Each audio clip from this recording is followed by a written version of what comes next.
நம்ம இப்போது ஸ்கூல் புக்ஸில் இருக்கக்கூடிய கதைகளை மட்டும் பார்க்க போகிறோம். ஃபஸ்ட்டு 6th ஃபஸ்ட் டேர்மில் இருக்கக்கூடிய ஒரு கதை, கிழவனும் கடலும் அப்படிங்கிற கதையை தான் இப்போ நம்ம பார்க்க போகிறோம். புக்கில் எப்படி கொடுத்துருக்காங்களோ அதை அப்படியே நான் ரீட் பண்ண போகிறேன்.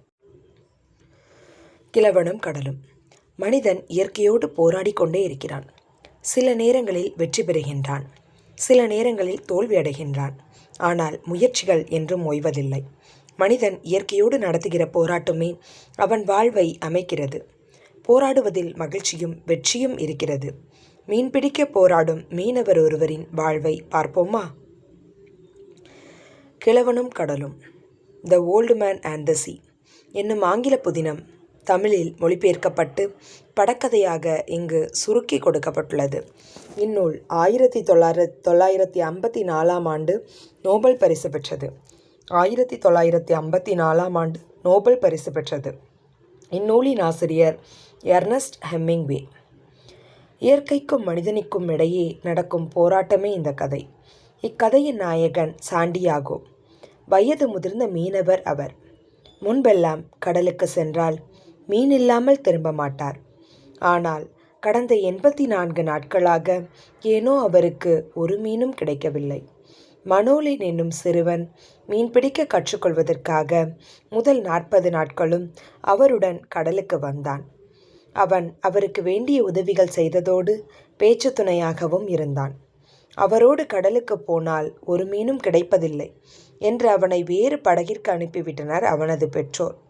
இப்போதெல்லாம் தனியாகவே மீன்பிடிக்க செல்கிறார் சாண்டியாகோ. அன்று 85வது நாள். கடலுக்கு மீன்பிடிக்க செல்கிறார் சாண்டியாகோ. எனக்கு மீன்கள் கிடைக்கவே கிடைக்காது என்று எல்லோரும் சொல்கிறார்கள். அதை மாற்றி காட்ட வேண்டும். தூண்டிலிட்டு காத்திருக்கிறார். தனியாக வந்திருக்க கூடாது. பேச்சு துணைக்கு மனோலின் இருந்தால் எவ்வளவு நன்றாக இருந்திருக்கும். அடுத்த நாள் காலை. இரவு முழுவதும் கடலில் இருந்து விட்டேன், ஒரு மீனும் சிக்கவில்லையே. ஆனது ஆகட்டும், இனி நான் மீன் இல்லாமல் கரை திரும்ப போவதில்லை. நண்பகல். தூண்டில் கயிறு அசைகிறது. அடரே, தூண்டில் கயிறை ஏதோ இழுப்பது போல் இருக்கிறதே. ஏதோ மீன்தான் வந்திருக்கும் என நினைக்கிறேன். வா வா மீனே, தூண்டில் முள்ளில் உனக்காக சூறை மீனை மாட்டி வைத்திருக்கிறேன். சாப்பிடு சாப்பிடு, அப்போதுதானே நீ என்னிடம் மாட்டுவாய். வா வா, அப்படித்தான் வா. தூண்டில் மீன் சிக்கிக்கொள்கிறது. தூண்டிலை வேகமாக இழுக்கிறதே. நிச்சயமாக இது பெரிய மீனாகத்தான் இருக்க வேண்டும். மீனை படகுக்குள் இழுக்க முயற்சி செய்கிறார். முடியவில்லை. மீனே, ஏன் இப்படி தூண்டிலை இழுக்கிறாய்? என்னையும் கடலுக்குள் இழுத்து தள்ளிவிட பார்க்கிறாயா? மீன் நீருக்கு மேலே வருவதும் மூழ்குவதுமாக இருக்கிறது.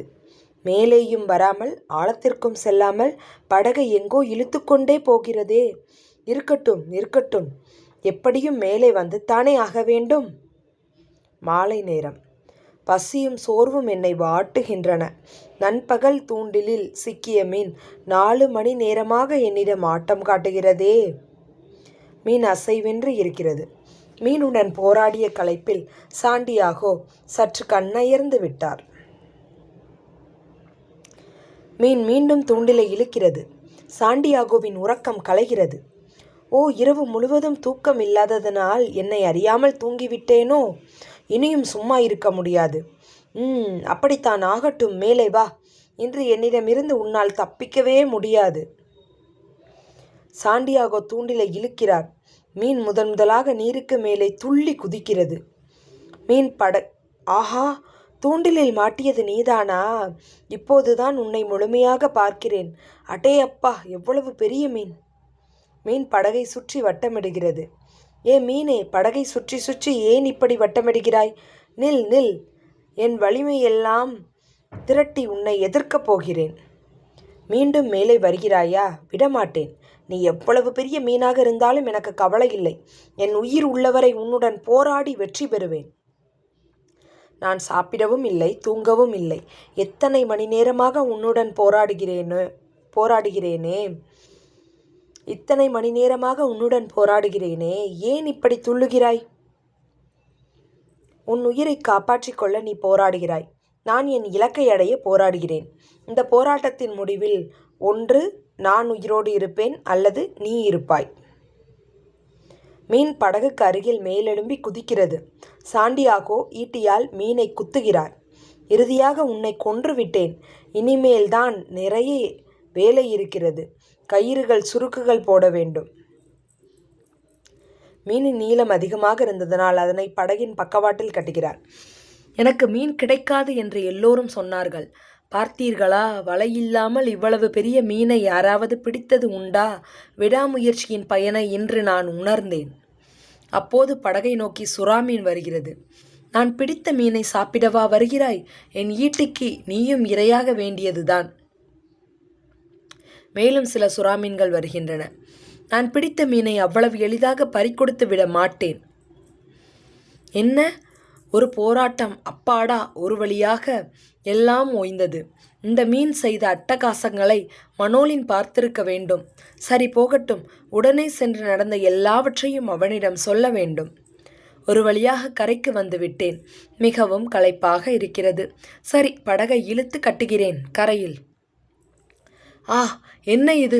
சுறாக்கள் தின்றது போக கடைசியில் மீனின் தலையும் அதன் எலும்பும் தான் மிஞ்சியுள்ளனவா? படகோடு இருந்த மீனை பார்க்கிறார். தாத்தா, உன்னை பார்க்கத்தான் ஓடோடி வந்தேன். சாண்டியாகோவை காண மனோலின் வருகிறார் வீட்டில்.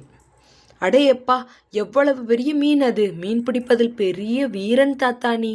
மனோலின், நான் பிடித்த மீனை நீ பார்த்தாயா? கடைசியில் எலும்பும் தலையும் தான் மிச்சம்.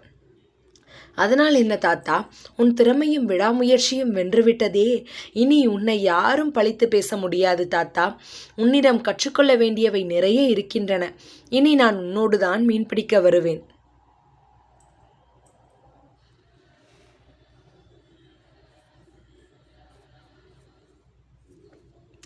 ஸோ இதோட இந்த கதை முடியுது. கிழவனும் கடலும் அப்படிங்கிற ஒரு இன்ட்ரெஸ்டிங்கான விடாமுயற்சி கண்டிப்பாக வெற்றி தரும் அப்படிங்கிற கருத்தோட ஒரு நல்ல கதையை 6th புக்கில் கொடுத்துருக்காங்க. இதை படிக்கமிச்சில் நம்மளோட போராட்டம் தான் நமக்கு கண்ணு முன்னாடி நிற்குது. ஸோ நம்மளும் இந்த சாண்டியாகோ மாதிரியே தான் டிஎன்பிஎஸ்சி கூட போராடிட்டுருக்கோம். கண்டிப்பாக ஒரு வேலையோட விடாமுயற்சியோடு போராடி வேலையோட நம்ம ஒரு நாள் ஜொலிக்கிறது நிச்சயம் அப்படிங்கிறது இந்த கதையிலேருந்து எனக்கு தெரியுது. ஸோ உங்களோட மைண்டுக்கு என்ன தோணுச்சு அப்படிங்கிறத கமெண்ட்ஸில் ஷேர் பண்ணுங்கள். தேங்க்யூ.